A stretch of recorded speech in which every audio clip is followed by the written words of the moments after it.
Hello, welcome back. तो इस video में हम देखेंगे नेस्टेड लूप के बारे में, पूरा समझेंगे डिटेल में कि नेस्टेड लूप क्या होता है, यूज़ क्यों करते हैं और नेस्टेड होता क्या है, मतलब है क्या है। तो देखो, नेस्टेड लूप में आने से पहले नेस्टेड को समझ लो, नेस्टेड क्या होता है। तो जैसे अभी हम बात करें नेस्टेड लूप की, तो नेस्टेड ज़रूरी नहीं है कि लूप ही हो, नेस्टेड इफ़ भी हो सकता है। अब नेस्टेड का मतलब ये होता है, नेस्टेड जहाँ भी लग गया, जैसे नेस्टेड लूप की बात करें तो नेस्टेड लूप का मतलब ये होता है कि एक लूप के अंदर एक और लूप होगा। कोई एक लूप है, फॉर एग्जांपल एक लूप है और उसके अंदर अगर एक और लूप है तो इसको हम बोलेंगे नेस्टेड लूप। मतलब एक लूप के अंदर अगर कोई दूसरा लूप है तो हम उसको बोलते हैं नेस्टेड लूप। आ रही बात समझ में। जैसे फॉर एग्जांपल देखते हैं पहले। जैसे मैंने यहाँ फॉर लूप लिखा, for int i equal to 0, i less than 10 और आई प्लस प्लस, ये एक लूप है, ये इसकी बॉडी है। इसकी बॉडी यहाँ ओपन करी, यहाँ क्लोज कर दी। इसके अंदर एक और फॉर लूप आ गया, for int j equal to 0, j less than 10 और जे प्लस प्लस, ये इसकी बॉडी है। ठीक है, तो एक लूप के अंदर एक दूसरा लूप हमें दिख रहा है तो हम इसको बोलते हैं नेस्टेड लूप। अब क्वेश्चन एक और आता है मन में कि क्या नेस्टेड लूप में दो ही लूप हो सकते हैं?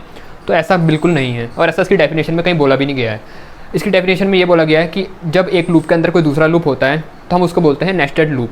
तो भाई नॉर्मली हमें दो लूप की ज़रूरत पड़ती है। जैसे पैटर्न के प्रोग्राम करेंगे तो वहाँ भी दो लूप दिखेंगे, और अगर 2 डायमेंशनल एरे की बात करें तो वहाँ पर भी हमें दो लूप की ही ज़रूरत पड़ती है, तो वो भी नेस्टेड लूप का एग्जाम्पल है। ऐसी एक क्वेश्चन कराया था मैंने क्लास 10 का, तो वहाँ पर हमें 2 से ज़्यादा लूप की ज़रूरत पड़ी थी। तो रेयर केस में कभी कभी हमें 2 से ज़्यादा लूप की भी ज़रूरत पड़ जाती है, तो वो भी नेस्टेड लूप है। नेस्टेड लूप मतलब when there is a loop inside another loop. जब एक लूप के अंदर कोई दूसरा लूप होता है तब हम उसे बोलते हैं नेस्टेड लूप। लेकिन इसका फ़ायदा क्या होता है, मतलब इसका हम यूज़ क्यों करते हैं? तो यहाँ पर एक बात याद रखना, जो बाहर वाला लूप होता है ना यहाँ पर नेस्टेड लूप में, तो इसका एक बार जब ये चलता है तो उसके लिए अंदर वाला लूप पूरा चलता है। अब इसको जब हम इंग्लिश में बोलते हैं तो हम ये बोलते हैं, for each iteration of the outer loop the inner loop runs completely. अब जो इसमें कीवर्ड है उस पर ध्यान देना है। मैंने एक जगह बोला था for each iteration of outer loop, iteration आया। अब ये आइट्रेशन होता क्या है? फॉर ईच आइट्रेशन, देखो आइट्रेशन का मतलब ये होता है जब बाहर वाला लूप एक बार एग्जीक्यूट हो गया तो उसके लिए जो अंदर वाला लूप होता है ना, ये पूरा चलता है पूरा। समझ में नहीं आ रहा होगा। देखो यहाँ पर लिखा i equal to 0, i less than 10, i plus plus. ठीक है ना, तो पहली बार जब लूप चलेगा ये, अच्छा सुनो, जो ये लूप किस तरीके से काम करता है मैंने उस पर भी एक वीडियो बना रखी, बड़ी डिटेल में समझाया है नॉर्मल लूप कैसे काम करता है और किस अलग अलग तरीके से हम उसका यूज़ कर सकते हैं। और उसमें मैंने कई बहुत इंपॉर्टेंट बात बताई है, तो अगर आपको लूप आता भी होगा ना तो तब भी देख लेना, क्योंकि उसमें कई काम की चीज़ें मैंने बता रखी, तो उसको लगा दूंगा आई बटन पे, उसको देख लेना। फिर आते हैं यहाँ पर, देखो आई की वैल्यू पहली बारी में हो रही है 0। कहाँ तक चलना है? जब तक 10 से लेस नहीं रहती, मतलब 0 से 9 तक चलेगा, और हर बार एक एक करके वैल्यू बढ़ेगी। तो जब पहली बार आई की वैल्यू हुई होगी 0 ना, तो तब इसकी बॉडी चलेगी लूप की। बाहर वाला लूप चल गया, भाई आई की वैल्यू है 0, तो जब इसकी बॉडी चली तो जे की वैल्यू क्या होगी? आई की वैल्यू अगर 0 है ना, ये आई की वैल्यू है, तो इसके लिए ये वाला लूप कितना चलेगा? जे 0 है तो जे की वैल्यू होगी 0, जे लेस देन 10, जे प्लस प्लस, तो लेस देन 10 है 0, बिल्कुल ठीक है। उसकी वैल्यू बढ़ जाएगी, 1 हो जाएगी। फिर 1 होने के बाद फिर से चेक हो कंडीशन कि क्या 1 10 से छोटा है, तो हाँ है, तो अगली बार 1 भी होगी, मतलब एक और बार चलेगा। फिर 2 भी होगी, 3 भी होगी, 4 5 6 7 8 9। जब आई की वैल्यू 0 थी ना तो अंदर वाला लूप 10 बार चला है। फिर आई की वैल्यू जब 1 होगी ना, 1, तो फिर से अंदर वाला लूप 10 बार चलेगा। हमारी बात समझ में? मतलब अगर अंदर वाला लूप नहीं होता, थोड़ी देर भूल जाओ, तो बाहर वाला लूप होता सिर्फ, और ये नहीं होता बीच में, बाहर वाला लूप होता, बात खत्म। तो कितनी बार चलता? 0 से लेस देन 10 10 बार चलता ना, 0 से 9 तक 10 हो रहे टोटल।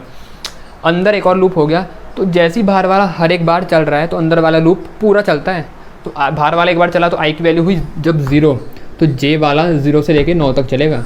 फिर जब ये चल गया तो फिर यहाँ आएगा हमारा जो कंट्रोल है, फिर यहाँ जाएगा, यहाँ आएगा तो आई की वैल्यू बढ़ेगी, फिर हो जाएगी 1।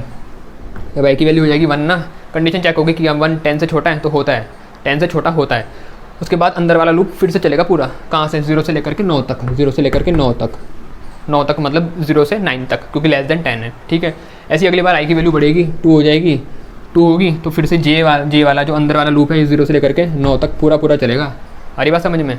मतलब जब वैल्यू 0 थी तो ये 10 बार चला, 0 2 9, 1 हुई 10 बार चला, 2 हुई 10 बार चला, 3 होगा 10 बार चलेगा, 4 होगी 10 बार चलेगा, 5 में 10 बार, 6 में 10 बार, 7 में 10 बार, 8 में 10 बार, फाइनली जब आंसर आखिर में इसकी 9 होगी वैल्यू, तब भी 10 बार चलेगा अंदर वाला लूप। अरे बात समझ में? तो ये है नेस्टेड लूप। अब ये बहुत इंपॉर्टेंट होता है पैटर्न वाले प्रोग्राम के टाइम पर, और जब हम स्ट्रिंग के कुछ क्वेश्चन करते हैं वहाँ पर भी हमें 2 लूप लगाने पड़ते हैं। अभी बताता हूँ कब कब ज़रूरत पड़ती है। लेकिन एक और चीज़ यहाँ देख लो, क्या यही हमारा नेस्टेड लूप होता है, एक फॉर के अंदर दूसरा फॉर। तो देखो इसे हम बोलते हैं नेस्टेड फॉर लूप।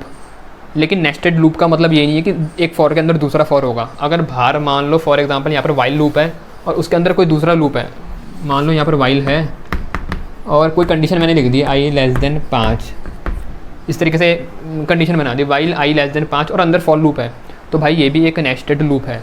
एक लूप बाहर है और एक लूप अंदर है, वो अलग बात है, अलग अलग है। तो नेस्टेड लूप बोलेंगे, नेस्टेड फॉर लूप नहीं बोलेंगे। अंतर समझ में आ रहा? तो ये थे हमारे नेस्टेड लूप क्या होते हैं। अब एक और होता है जैसे नेस्टेड, अगर देखो अब नेस्टेड की बात करें तो नेस्टेड सिर्फ लूप ही नहीं होता, नेस्टेड इफ़ भी होता है। ठीक है, इफ़ आपने पढ़ा होगा ना, इफ़ क्या होता है, कंडीशन जब हम लगाते हैं तो तब हम इफ़ का यूज़ करते हैं, इफ़ एल्स का। तो अगर मैंने एक इफ़ के अंदर एक और इफ़ का यूज़ कर रखा, जैसे यहाँ पर मान लो फॉर एग्जांपल इफ़ होता और उसकी बॉडी के अंदर एक और इफ़ है, तो इसको भी हम बोलते हैं नेस्टेड इफ़। तो मेरे ख्याल से समझ में आ रहा होगा ना कि नेस्टेड लूप ही नहीं होता, नेस्टेड इफ़ भी हो सकता है। ठीक है, अब यहाँ पर देखो इसका यूज़ हम कब कब करेंगे। जैसे अभी तो मैंने आपको पैटर्न वाले प्रोग्राम पढ़ाने, तो वहाँ पर भी मैं आपको डिटेल में बताऊँगा कि फॉर लूप पैटर्न वाले प्रोग्राम में काम कैसे करता है, हम इसका यूज़ कैसे लेते हैं। लेकिन जो अभी हमने ये नेस्टेड लूप समझा, अब मैं इसको बताता हूँ। जैसे कोई स्ट्रिंग वाला प्रोग्राम है तो वहाँ पर कैसे यूज़ करेंगे, क्योंकि मैंने स्ट्रिंग वाले प्रोग्राम की बहुत वीडियो बना रखी हैं, तो उनको भी देखना, आप प्रैक्टिस करना और एक बार यहाँ पर समझ लो कि काम नेस्टेड लूप का वहाँ पर कैसे हो रहा होगा। तो जैसे मेरे पे कोई स्ट्रिंग दे रखी, ठीक है, एग्जांपल के लिए ले लेता हूँ।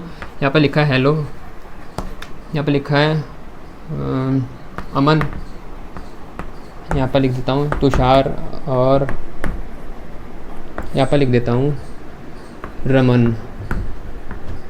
ठीक है, तो ये स्ट्रिंग है 0 1 2 3। ये एग्जांपल के लिए ले रहा हूँ मैं। ठीक है, वैसे मैंने पूरे स्ट्रिंग चैप्टर बना रखा है, वीडियो बना रखी है पूरे चैप्टर की, बहुत सारे क्वेश्चन करा रखे, वो देख लेना। मैं प्लेलिस्ट बना रखी पूरी क्लास 10 के लिए, आई बटन पे लगा दूंगा मैं तब भी।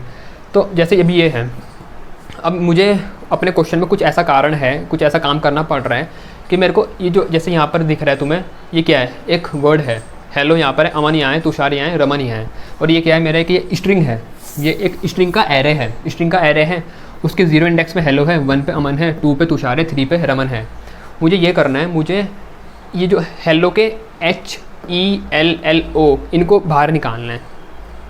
जो हेलो है उसके मुझे हर कैरेक्टर को बाहर निकालना है, या कह लो मेरे को उसके हर कैरेक्टर में आना है। अब देखो मेरे पे ये पूरा क्या है, स्ट्रिंग का एरे है ना, तो हेलो के हर कैरेक्टर में सीधा नहीं आ सकता मैं। पहले मुझे क्या करना पड़ेगा, मुझे पहले बारी बारी पहले मैं हेलो में आऊँगा, फिर उसके बाद अमन में आऊँगा। मतलब मेरे को काम ये करना है, मेरे को जो अंदर ये वर्ड हैं इनके हर कैरेक्टर में आना है मुझे, मेरा ये काम है, बस ये काम करना है मुझे। तो मैं अभी यहाँ बता रहा हूँ तुमको कि यहाँ पर नेस्टेड लूप की ज़रूरत हमें कैसे पता चलेगा कि हमें ज़रूरत है और कैसे हम उसका यूज़ करेंगे। जैसे हेलो के हर कैरेक्टर में आने के लिए मुझे पहले हेलो में आना पड़ेगा, ठीक है। ऐसी अमन के हर कैरेक्टर में आने के लिए, अमन का हर कैरेक्टर मतलब AMAN, ये इनमें आने के लिए मुझे पहले अमन में आना पड़ेगा ना। मतलब अभी तो मेरे पे पूरा ये एरे पड़ा हुआ है, तो पूरा एरे पहले उसके हर वर्ड में आऊँगा, तब जाके हर कैरेक्टर में आऊँगा। अरे बात समझ में? तो हर वर्ड में आने के लिए हमें पता है, जब भी हमें बारी बारी किसी चीज़ में आना होता है सीक्वेंस में, हम लूप लगाते हैं। तो मैंने लगा दिया फॉर लूप, एक फॉर लूप लगाऊंगा। कहाँ से कहाँ तक, स्टार्टिंग कहाँ से करेंगे, स्टार्टिंग तो हमें दिख रही है 0, इसका स्टार्टिंग इंडेक्स है 0, तो भैया चलो ले लिया मैंने int i equal to 0, i less than, अब यहाँ में दिख रहा है 3 है तो लेस देन 4 कर दिया, तो 0 1 2 3, ठीक है ना, और आई प्लस प्लस। तो ये लूप जो भी काम कर रहा होगा ये क्या करेगा, ये 0 से 3 तक चलेगा। 0 1 2 3 हमें दिख रहा है क्या है, इंडेक्स। तो मतलब बारी बारी एक बार इसमें आ जाऊँगा, एक बार इस ब्लॉक में आऊँगा, एक बार इस ब्लॉक में आऊँगा, एक बार इस ब्लॉक में आऊँगा। अब जब मैं इस ब्लॉक में आया तो मुझे करना ये है, मुझे इस ब्लॉक में जो ये वर्ड है इसके हर कैरेक्टर में आना है। समझ में आ रहा ना?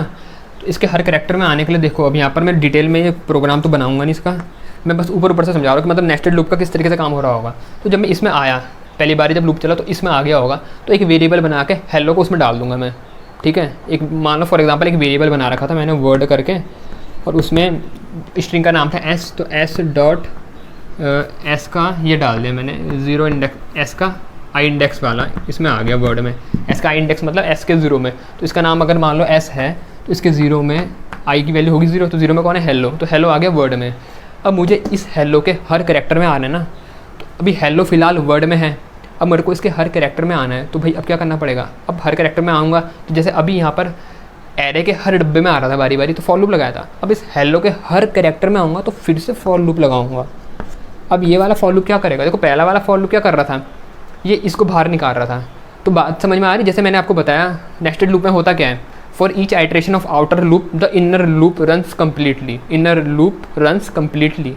तो वैसे ही जब ये इसकी पहली आइट्रेशन में हम हेलो में पहुंच गए, तो अंदर वाला लूप उस पहली आइट्रेशन के लिए पूरा चलेगा, पूरा कहाँ, हेलो से एच से लेकर के ओ तक पूरा चलेगा। आ रही बात समझ में। ऐसी जब फिर वो लूप अंदर वाला ख़त्म, फिर बाहर वाला जब अगली आइट्रेशन में आएगा तो अमन में आएगा। जब वो अमन में आया तो अंदर वाला लूप क्या करेगा, उस अमन के हर कैरेक्टर में आएगा। मतलब बाहर वाला जब हर एक अपनी चाल बदल रहा है तो अंदर वाला उसके लिए पूरा चल रहा है। आ रही बात समझ में। तो ये होता है यूज़ हमारे नेस्टेड लूप का। अब देखो ये डिटेल में समझ में तब आएगा ना जब आप प्रैक्टिस करोगे, और प्रैक्टिस करने के लिए सबसे अच्छा है स्ट्रिंग के क्वेश्चन जो मैंने करा रखे हैं उनको कर लो, उसमें नेस्टेड लूप की बहुत जगह यूज़ हुई है।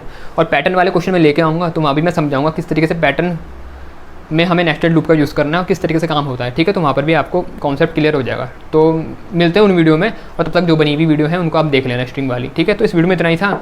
आई होप आपको एक अच्छे तरीके से ओवरव्यू मिल गया होगा किस तरीके से नेस्टेड लूप, नेस्टेड इफ़ ये काम करते हैं, इनका हम यूज़ क्यों करते हैं, ठीक है। तो इस वीडियो में इतना ही था।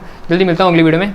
Thanks for watching. और हाँ, लाइक और सब्सक्राइब कर देना अगर नहीं करा है तो, ठीक है। और मुझे कमेंट करके बता दिया करो भाई कि किस चीज़ पे तुम्हें डाउट है और क्या, और वीडियो में जो मैंने समझाया है वो समझ में आया ही नहीं आया, तो मुझे भी उससे पता चल जाएगा, फीडबैक मिल जाएगा, तो मुझे भी आइडिया हो जाएगा कि मैं मतलब जो बना रहा हूँ मैं तुम्हें समझ में आता भी है या तुम्हें क्या समझ में नहीं आ रहा, तो उस पर मैं वीडियो बना दिया करूँगा, ठीक है। तो जल्दी मिलता हूँ अगली वीडियो में। Thanks for watching.